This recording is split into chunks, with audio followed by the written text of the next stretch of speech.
ஆண்டவராகிய இயேசு கிறிஸ்துவின் நாமத்தினால கிராம மிஷினரி இயக்கத்தின் சார்பாக உங்களுக்கு எங்கள் அன்பின் நல்வாழ்த்துக்கள். இப்போதும் கூட நம்ம ஒரு சின்னதா ஒரு தியானத்தை நம்ம தியானிப்போம். மார்க்கு 16வது அதிகாரம் 2, 3, 4 வசனங்கள். வாரத்தின் முதலாம் நாள் அதிகாலையிலே சூரியன் உதயமாகிற போது கல்லறையின் இடத்தில் வந்து கல்லறையின் வாசலில் இருக்கிற கல்லை நமக்காக எவன் புரட்டி தள்ளுவான் என்று ஒருவரோடொருவர் சொல்லிக் கொண்டார்கள். அந்த கல் மிகவும் பெரிதாயிருந்தது. அவர்கள் ஏறிட்டு பார்க்கிற போது அது தள்ளப்பட்டிருக்க கண்டார்கள். இந்த 3 வசனத்தை நம்ம பார்த்தோம் அப்படின்னு சொன்னா, ஏசப்பா வந்து சிலுவையில அடிச்சு அவரை வந்து கல்லறையில வச்சிட்டாங்க.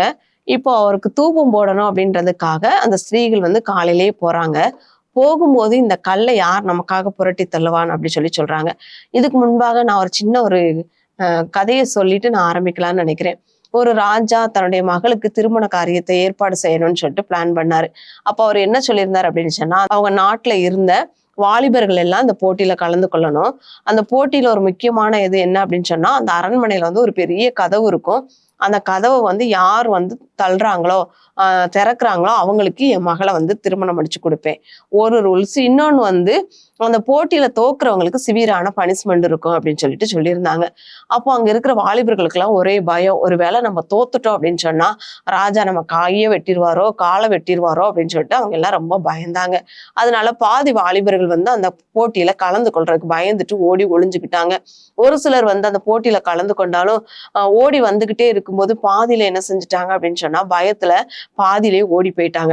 ஆனா ஒரு வாலிபன் மட்டும் துணிச்சலா அவன் வந்து முடிவு எடுத்தான். நம்ம செத்தாலும் பரவாயில்ல பிழைச்சாலும் பரவாயில்ல, நம்ம இந்த போட்டியில என்னதான் நடக்குன்னு சொல்லிட்டு பாத்துருவோம் அப்படின்னு சொல்லிட்டு தைரியமா அவன் போய் அந்த கதவை திறக்கிறதுக்காக போறான். அவன் இருதயத்திலே ஒரு பயம் இருந்துச்சு. ஒருவேளை நம்மளால இவ்வளோ பெரிய கதவை தள்ள முடியாம போயிருச்சு அப்படின்னு சொன்னா நம்மளை கொன்னாலும் கொன்றுவாரோ அப்படின்ற பயம் இருந்துச்சு. ஆனாலும் நம்ம வந்து முயற்சி பண்ணுவோம் அப்படின்னு சொல்லிட்டு அவன் இருதயத்துல ஒரு தைரியத்தை வரவழைச்சிட்டு அந்த கதவை போய் தள்ள போறான். அங்க நடந்தது என்ன தெரியுமாங்க? அந்த கதவு வந்து பூட்டப்பட்டிருக்கல, சும்மா சாத்தப்பட்டு இருந்துச்சு. இவன் தன்னுடைய கைகளை 2 கைகளையும் வச்சு தள்ளின உடனே அந்த கதவு திறந்துருச்சு. அப்போ அங்க இருக்கிறவங்களுக்கு எல்லாம் ஒரே ஆச்சரியம். பாருங்க, இவ்வளோ பெரிய கதவு தான், ஆனா அது சாத்தப்பட்டு இருந்ததுனால அந்த கதவை தள்ளின உடனே அது திறந்துருச்சு. ராஜா தன்னுடைய மகளை வந்து அந்த வாலிபனுக்கு திருமணம் முடிச்சு வச்சாரு. இது ஒரு வேடிக்கை கதையா கூட இருக்கலாம். அதே மாதிரிதான் இன்னைக்கு இந்த அதிகாரத்துல நம்ம வாசித்த அந்த வசனம் வந்து அதிகாலையில வந்து கல்லறையிடத்தில் வர்றாங்க. வந்து இந்த கல்லை கல்லறையின் வாசலில் இருக்கிற கல்லை நமக்காக எவன் புரட்டி தள்ளுவான் என்று ஒருவரோடு சொல்லிக் கொண்டார்கள். ஒருவரோடு ஒருவர் சொல்லிக் கொண்டார்கள்.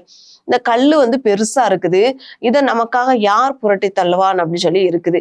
அப்போ நம்முடைய வாழ்க்கையிலேயே நிறைய நேரங்கள்ல நம்ம நினைக்கிறதெல்லாம் எப்படி அப்படின்னு சொன்னா, நமக்காக யார் வழக்காடுவா, நமக்காக யார் யுத்தம் பண்ணுவா, நமக்காக இதை வந்து அடுத்து நம்ம காலேஜுக்கு போய் சேரணும் அப்படின்னு சொன்னா நமக்காக யார் ஃபீஸ் கட்டுவா, அல்லது நமக்காக யார் ரெக்கமெண்ட் பண்ணுவா, இப்ப நான் வேலைக்காக காத்திருக்கிறேனே, அல்லது நான் வந்து ஒரு பெரிய பதவி உயர்வுக்காக காத்திருக்கிறேனே, யார் நமக்காக ரெக்கமெண்ட் பண்ணுவா, யார் இது நமக்காக செய்வா அப்படின்னு சொல்லி இருக்கும். அல்லாட்ட இந்த சொந்தத்துல நம்மளுக்கு யாராவது உதவி செஞ்சிட மாட்டாங்களா, என்னுடைய திருமணத்து காரியத்திற்காக நான் எதிர்பார்த்திருக்கிறேனே, ஒருவேளை பண தேவைகளை யார் நமக்கு செய்வா அப்படின்னு சொல்லிட்டு தான் நம்ம நிறைய நேரங்கள்ல யாருன்னு சொல்லிட்டு புலம்பிக்கிட்டே இருப்போம்.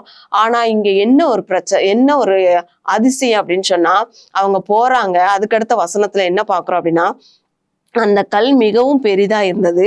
அவர்கள் ஏறிட்டு பார்க்கிற போது அது தள்ளப்பட்டிருக்க கண்டார்கள்.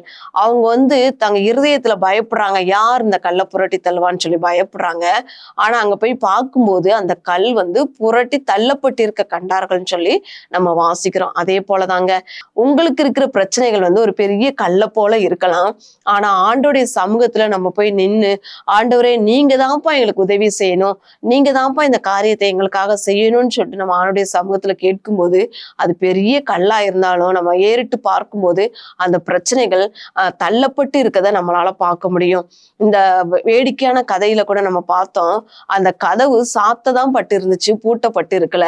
அதே மாதிரிதான் நம்ம வாழ்க்கையில இருக்கிற பிரச்சனைகள் வந்து பூட்டப்பட்டு இருக்கல, சாத்தப்பட்டு மட்டும்தான் இருக்குது. அதை நம்ம ஜெபம் என்னும் திறவுகோலுனால ஆண்டுடைய சமூகத்துல போய் நம்ம ஜெபிக்கும் போது ஆண்டவர் நம்முடைய ஜெபத்தை கேட்டு சாத்தப்பட்டு இருக்கிற கதவுகளை திறப்பதற்கு அவர் வல்லமையுள்ள தேவனாய் இருக்கிறார்.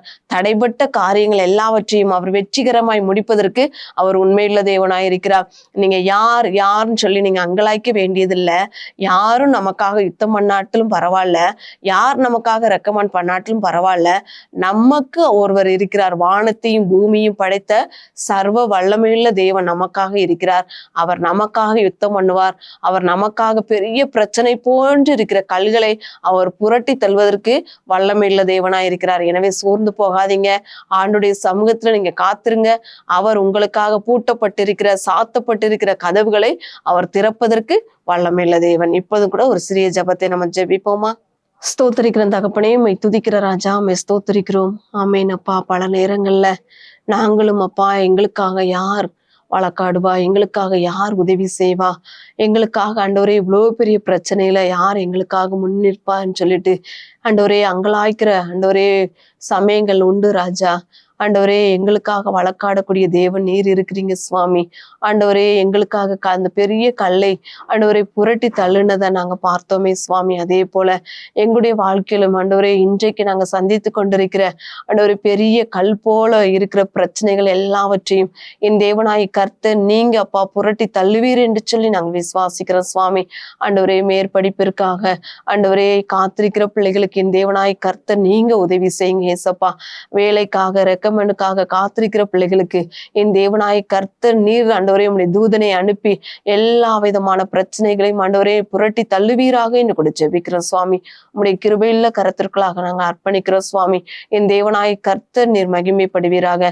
பிள்ளைங்க வாழ்க்கையில எதிர்பார்த்திருக்கிற நன்மைகளை ஆண்டவரை எதிர்பார்த்திருக்கிற ஆண்டவரே இயேசப்பா காரியங்களை நீர் வாய்க்க பண்ணுவீராக என்று கூட ஜெபிக்கிறோம் சுவாமி. உம்முடைய தெய்வீக கரத்திற்குள்ளாக எங்களை அர்ப்பணிக்கிறோம் ஆண்டவரே. கண்மணி பிள்ளைகள் ஒவ்வொருவரையும் நீர் ஆசீர்வதிப்பீராக, பலப்படுத்துவீராக என்று கூட ஜெபிக்கிறோம். நீர் பெரிய காரியங்களை செய்யுங்க, மகிமைப்படுங்க. இயேசுவின் நாமத்தில் ஜெபிக்கிறோம் நல்ல பிதாவே, ஆமேன்.